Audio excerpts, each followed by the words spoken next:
Growing up in a rural town in Nebraska, there wasn't much to do. If you enjoyed staring at fields and trees, it was the perfect place. But as soon as I had a car and enough money, I left. I'm not against nature, but I'd choose being near a big city any day. My parents sold the property 5 years ago, but to describe it, it was a 3-acre lot with a fairly large house and a storage shed out back. I was 13 when this happened. My parents often left me alone at that age because I was mature and had responsibilities around the property. It was a weekend and I was playing a game on my PlayStation in the living room when a loud metallic bang suddenly came from somewhere in the yard. I immediately ran to every window to look outside, but I didn't see anything until I reached the one facing the storage shed. The door was wide open. I quickly grabbed the rifle from the closet and went outside, shouting to see if anyone was there, but there was no response. When I got to the door, I made it clear that I had a gun before looking inside. The shed was full of stuff: lawnmowers, a quad bike, and countless other tools. Someone could have easily been hiding behind any of it. Even as a kid, I wasn't easily scared, but at that moment, I felt really uneasy. So I closed the door to the shed, went back inside, locked the door, and sat by the window, watching the shed, expecting the door to open at any moment. That door was heavy and couldn't just open by itself. It was clear that someone had been there, but whether they were still inside, I wasn't sure. I decided to call my dad for advice. I went to the kitchen, picked up the landline, and called his cell phone, but he didn't answer, so I left a voicemail. This was back when leaving voicemails was still common, since texting wasn't as popular. After that, I went back to my spot by the window, turning on a TV show in the background to break the monotony. I kept the phone with me, and I was about to give up when I heard creaking from upstairs. My heart was in my throat. I had to ask myself the big question: was I overreacting, or was someone really here? I felt protective of the house, even if I didn't love living there, but I knew I was in over my head. I grabbed the rifle again and quietly walked upstairs. I didn't shout out, not wanting to alert a potential intruder. When I reached the top of the stairs, I turned on the hallway light. There were 5 doors, all closed, 4 leading to bedrooms and 1 to a bathroom. Each door had a gap underneath that let you see through. The creaking I heard seemed to come from my parents' bedroom. I got down on my knees and looked under the door, and that's when I saw them. 2 bare feet facing away from the door. My stomach twisted in fear. The reality of the situation hit me, and I realized I wasn't ready to confront, or worse, shoot someone. I quickly went back downstairs and hid in the bathroom to call my dad again. He still didn't pick up. I left another voicemail and called him several more times, but he never answered. He must have left his phone somewhere. Finally, I did what I should have done right away. I called 911. I whispered the details to the operator, who told me to stay quiet in the bathroom.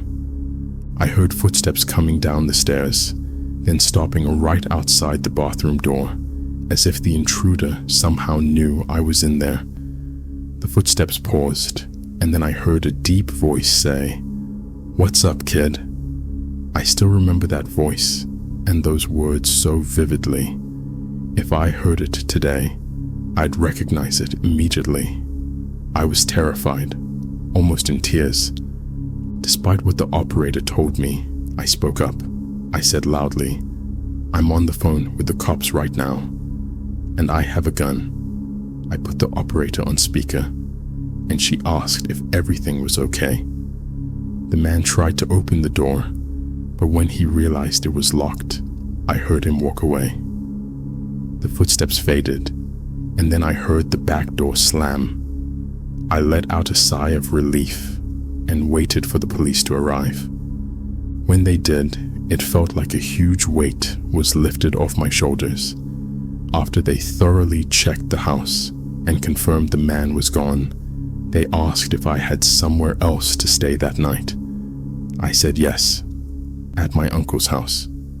We contacted my uncle, who came and spoke with the police, then took me back to his place. The thing that haunts me the most is that it was my fault. I could have prevented this. I had left the door unlocked when I went to check the shed, and that's when the man must have walked right in. Even with a rifle in my hands, I didn't feel safe at all. It was truly the most terrifying experience of my life.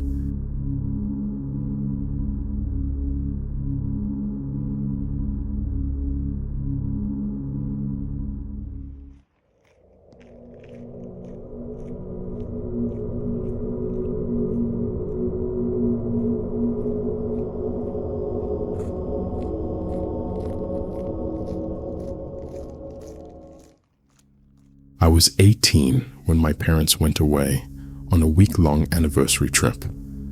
My brother had already moved out by this point, so I had to hold down the fort. My parents' property is surrounded by woods with a dirt driveway leading to a quiet back road. The road is lined with similar-sized properties, each spaced apart, giving it a really isolated feel. In our town, everyone knew each other. You'd see familiar faces at the gas station, grocery store, or local hangouts. One day, while my parents were away, I was at a gas station filling up my tank when a black SUV pulled up to the pump next to mine. A man with a goatee stepped out, greeted me, and started filling his tank. In our town, it was normal for strangers to greet each other like that. He locked the nozzle into his gas tank and then walked over to my side, asking, "Excuse me, do you know how to get to the interstate from here?" I helped him to the best of my ability, and he pulled out a notepad to write down the directions. It was strange that he didn't just use his phone like most people. He thanked me, asked if I was from the area, and I said yes. I grew up here. He said he was from out of town, but didn't specify where. Afterward, he got back into his car, and I did the same. As I drove off, I noticed the black SUV behind me. I didn't think much of it until I turned onto our driveway, and he passed by heading in the opposite direction of where I had told him to go to reach the interstate. It seemed odd, but I brushed it off, thinking he might have just gotten lost. That night, as I was heading out to meet some friends, I heard footsteps nearby as I walked to my car. Living in a wooded area, it could have been any animal, so I didn't think much of it and drove off. However, when I returned home later and walked from my car to the house, I heard a man's voice from the woods call out my name, "Emma." Chills ran down my spine as I quickly rushed inside and locked the door. I called my parents, who told me it was probably just a neighbor, though it didn't make much sense why a neighbor would call my name like that. I didn't mention the encounter at the gas station to them. The next evening, as I was getting ready to go out again, I stepped outside and heard the same voice call my name from the woods. This time, I didn't hesitate. I ran back inside, locked the door, and called 911 while texting my family. When the police arrived, they searched around the property but didn't find anything. They told me to call again if it happened once more. I didn't go outside until the next day when I had to go to work. I was a server at a nearby restaurant and had a late shift. Thankfully, I didn't hear the voice again, and I thought maybe the police presence had scared whoever it was away. After a long shift, I was exhausted and just wanted to get home and sleep. But as I got out of my car and walked to the front door, I heard footsteps again. I stopped, and then that familiar voice called out, "Emma, don't call the cops on me again." Terrified, I yelled back, "You need help, you're sick," and rushed inside. I called the police again, and they searched the property once more. My parents suggested I stay at a friend's house for the night, and I agreed. My friend Sarah said I could stay with her, so I packed a bag and got ready to leave. Before leaving, I checked out the windows to make sure no one was around. I locked the door quickly and ran to my car. As I turned the key, I heard a noise right outside my window. A man in a face mask was trying to open the door. I couldn't even scream. I just put the car in drive and sped away as he started hitting the window with his elbow. I drove straight to Sarah's house, crying the entire way, and called her and her dad to let them know what happened. They were shocked and called the police again. The officers went back to my parents' house to investigate and then came to Sarah's place to get my statement. Thankfully, my parents returned the next day, and I felt safer with them around. I fully believe that the man from the gas station followed me home on purpose, watched the house, and realized I was alone. He toyed with me until he finally tried to make his move. I should have been more cautious and not given my real name. This incident was a big reason why I decided to move out and get my own apartment a few months later.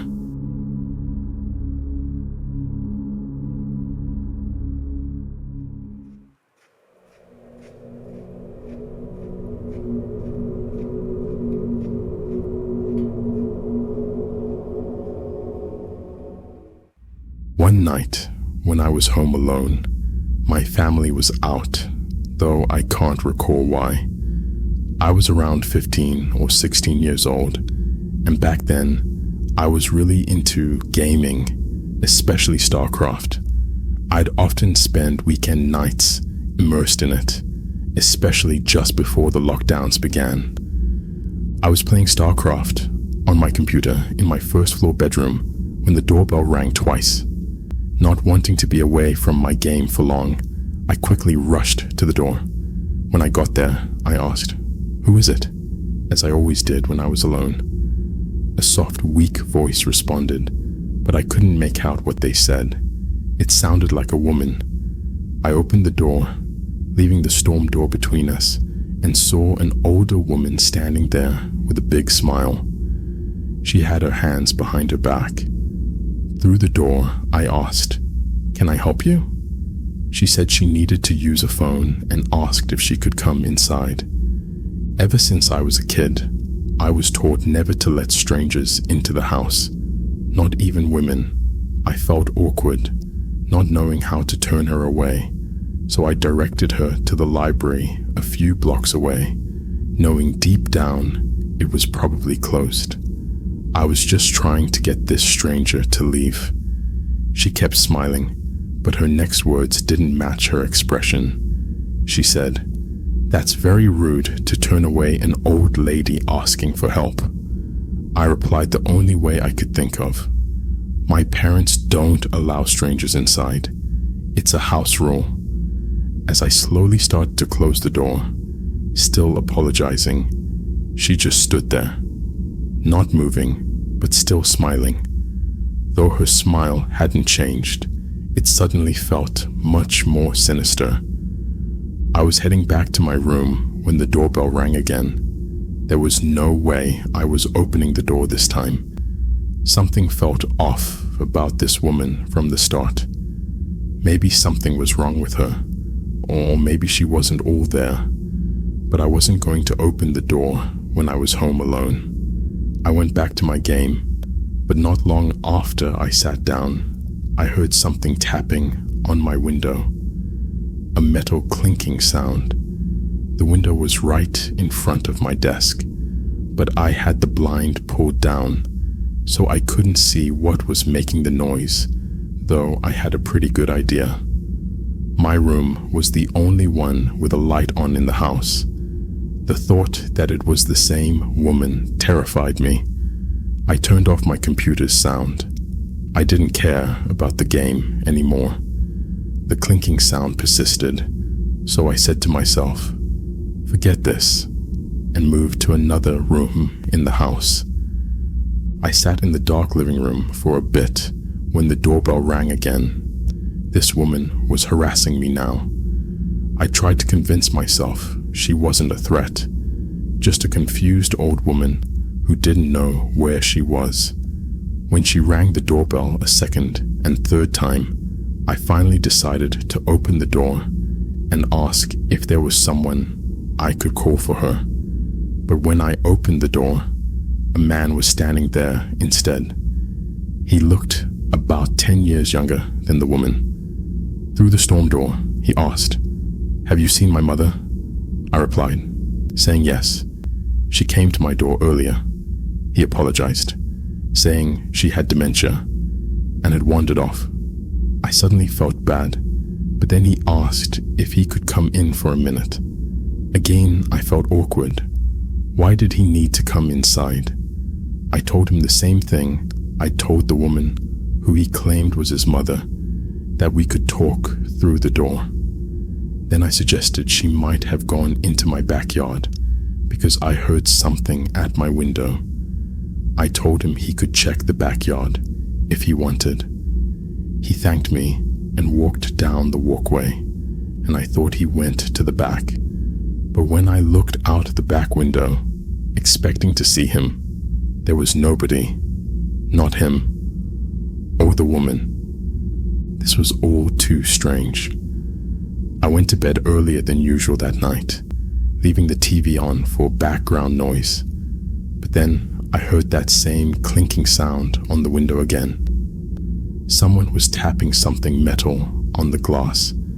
I remembered the concerned man and decided to help. I went to the window, lifted the blind, and there was the woman outside, smiling that same creepy smile. She was tapping a kitchen knife on my window. I quickly closed the blind and crawled back into bed. It didn't feel real. A short while later, the doorbell rang 4 times in a row. The tapping on the window had stopped by then, but it all felt too suspicious, like a robbery attempt. I ignored the doorbell, stayed in bed, and decided to wait it out. I didn't have a cell phone at the time, and I wasn't very social growing up, so I didn't think to call the police. Eventually, everything stopped. The next morning, I called my dad and told him what happened. He said I was smart not to open the door. Everyone agreed that it sounded like an attempted robbery. Could the woman have really had dementia? And was the man really her concerned son? Maybe, but it all seemed too coordinated. Why did he want to come into the house? How did he know she had come to my house specifically? Why didn't he check the backyard when I gave him permission? There were too many unanswered questions that made me believe I avoided something terrible by not opening that door. A week ago, as I'm recording this, something happened to me personally that made me revisit this story. My friend Max asked me to watch his dog Buddy for the night. Buddy is a little Pomsky, and he barks a lot. So when he started barking like crazy at something outside, I didn't pay much attention, except to tell him to be quiet. But when he went to the back door and kept barking, I figured he wanted to go out. As I approached the door to let him out, I realized someone was trying to open it from the outside. I looked through the screen door and saw a man staring back at me. He was in the backyard, which was alarming enough, and he wasn't anyone I recognized from Max's family. I asked who he was, and he asked if I'd seen Sarah. Sarah is Max's younger sister in her 20s. Meanwhile, this guy looked like he was in his mid-50s and possibly homeless. I told him he needed to leave, that there was no Sarah here. He asked, "Are you sure?" I replied, "Yes, you need to leave. There are cameras all over the property." He left after that. Getting him to leave was easy, but when Max asked his sister who the guy could have been, she said she had no idea. The man looked around 55, drunk and filthy, not someone Max's 20-something-year-old sister would associate with. The fact that he went to the back door and tried to let himself in was terrifying, because you can only imagine what he intended to do to Sarah. It's why so many of these situations can be avoided by just keeping your doors locked.